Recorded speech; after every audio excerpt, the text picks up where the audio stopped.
Chip Lindsey is the new offensive coordinator. He comes over to ASU, and he is absolutely killing it, or the kids, I should say, Coach, are killing it for you on the field. Are you surprised with the offensive output and efficiency through 4 games, Coach? You know, it's been good. I mean, it's been good and bad, though. You know, we're a little inconsistent at times, but I think when you have some young players that are playing for the first time and experimenting things for the first time, I think some of that's expected. But I am pleased with the progress. I'm pleased with the way they come to practice every day and try to get better and improve. And, you know, our goal is to try to improve every day, take one day at a time, and I think our guys are committed to that. Chip, at the start of the season, even going back to Camp Tontozona, there was the question about who the quarterback would be, and Manny has come in here, and on Saturday night, 3 rushing touchdowns. That ties a school record. When you see Manny Wilkins and his development, is it more than where you thought he'd be at this point of the season, or is he right on track?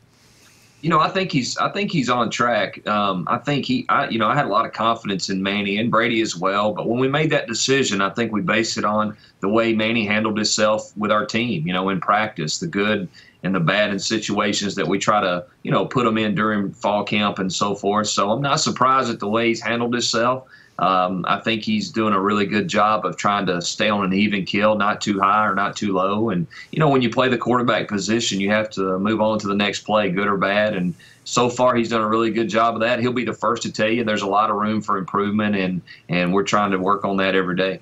Do you work with him, Chip, on the jumping over player technique? Because I have lots of fans that say, Brad, he's going to get himself killed out there if he keeps doing it.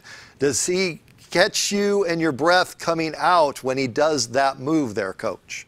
Yeah, you know, it's a little nerve-wracking seeing him do that. I mean, obviously, you want a player to be who they are, and you know, each player's different, their skill set. So I think Manny has to be Manny, but I also think, you know, there's a lot to be said about understanding the situation we're in and the time and really making smart decisions and being able to get down on the ground or get out of bounds when he's supposed to. And, you know, again, a young player that's learning on the run, but, you know, really pleased with his progress and definitely encouraging him to, you know, maybe not do that near as much for sure. You have game breakers, you have game changers, and that's what you want. When you look closer at Ballage, dig down a little bit on Kalen Ballage and what you see.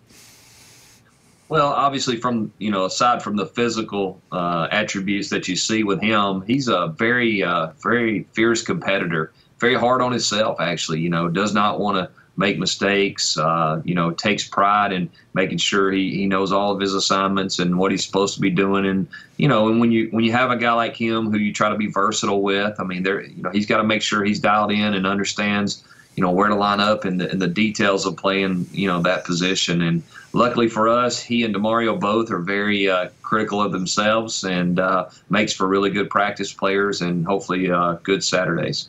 Best of luck this week against USC, Chip. Thanks. Thank you. Thanks for having me.